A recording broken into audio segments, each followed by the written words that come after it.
மூணு சயின்டிஸ்ட் வந்து இதை ஃபைண்ட் அவுட் பண்ணியிருக்காங்க. என்ன அப்படின்னு கேட்டீங்கன்னா சோடர்பெக் ஈக்குவேஷன், அப்புறம் குட்மேன் ஈக்குவேஷன், இன்னொன்னு மாடிஃபைட் குட்மேன் ஈக்குவேஷன் ஒன்று இருக்கு, அது கிரப்பர் ஈக்குவேஷன் சொல்லுவாங்க இல்லையா. அப்போ அவங்க ஃபைண்ட் அவுட் பண்ணது இந்த மூணுலயுமே ரெண்டு மெட்டீரியல் கண்டுபிடிச்சிருக்காங்க. என்ன கண்டுபிடிச்சிருக்காங்க அப்படின்னு கேட்டீங்கன்னா சோடர்பெக் ஈக்குவேஷன் ஃபார் என்ன மெட்டீரியலுக்கு? Ductile material. சோடர்பெக் ஈக்குவேஷன் அப்படிங்கிறது வந்து only applicable for finding out the yield stress of the structure for ductile material. Brittle மெட்டீரியலுக்கு வந்து குட்மேன் ஈக்குவேஷன். அப்ப இந்த ஈக்குவேஷன் யூஸ் பண்ணி இதை சால்வ் பண்ணி இதோட ஃபெட்டிக் லைஃப் எவ்வளவுன்னு சொல்லி நம்ம கண்டுபிடிப்போம். இது இந்த லைஃப் வந்து in terms of cycles, in terms of hours, இந்த ரெண்டு ஆஸ்பெக்ட்லயும் நம்ம கண்டுபிடிக்கலாம். சப்போஸ் இப்ப 10⁶ லைஃபோட ஒரு ஃபெட்டிக் லைஃபோட சைக்கிள் வந்து எவ்வளவு சொல்லுவோம்? 10⁶, 10⁷, 10⁸, 10⁵? எப்படி கண்டுபிடிப்போம்? ஐடியா இல்லை சார்.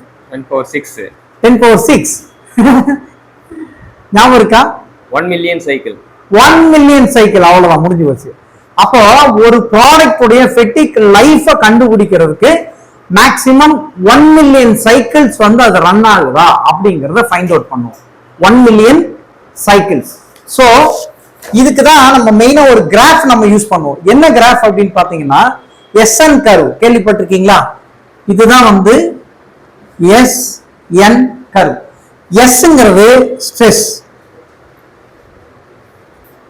கரெக்ட். Nங்கிறது நம்பர் ஆஃப் cycles. என்னங்கிறது number of cycle.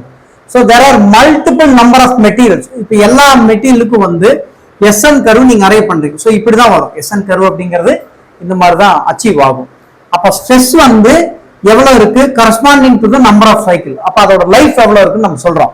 Say for example 1e⁴1, 1e⁴2, 1e⁴3, 1e⁴4, 1e⁴5, 1e⁴6.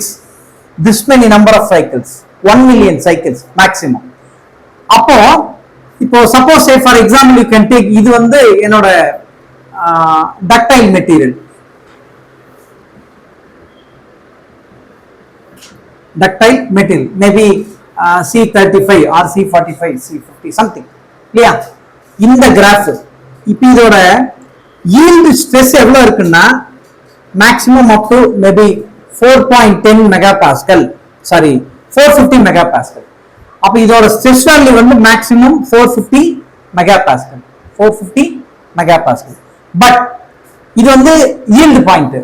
இப்போ இதே வந்து இந்த ஸ்ட்ரெஸ் உடைய சாரி இது அல்டிமேட் பாயிண்ட் yield-ஆ இருந்துச்சு அப்படின்னா அப்ராக்சிமேட்லி இந்த இடத்துல எனக்கு அந்த வேல்யூ வருதுன்னா ரஃப்லி ஒரு 330 megapascal அப்படின்னு வச்சுக்கோங்களேன்.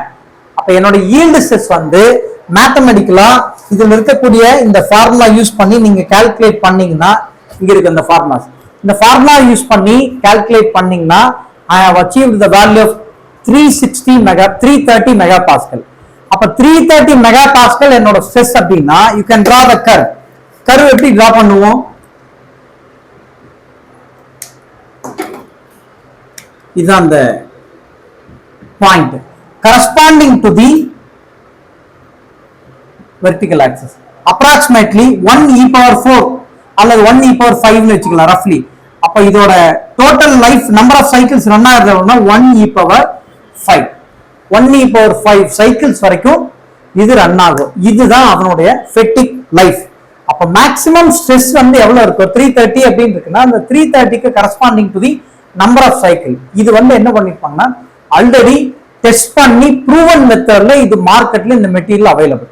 சப்போஸ் இந்த மெட்டீரியலை நம்ம வாங்கி இதே மாதிரி ஒரு ஸ்ட்ரக்சரல் அப்ளிகேஷனுக்கு யூஸ் பண்றோம் அப்படின்னா இதோட ஃபெட்டிக் லைஃப் நம்ம எப்படி கண்டுபிடிப்போம் அப்படின்னா ஒன்னு பை யூசிங் திஸ் கிராஃப். அப்ப அவங்க மார்க்கெட்ல மெட்டீரியல் நீங்க எடுக்கிற போதே அதை சொல்லிடுவாங்க, ஏங்க இதோட நம்பர் ஆஃப் சைக்கிள்ஸ் வந்து 1e⁴5, இதான் நம்பர் ஆஃப் சைக்கிள், இதோட ஸ்ட்ரெஸ் வந்து 330 megapascal. அவ்வளவுதான், முடிஞ்சு.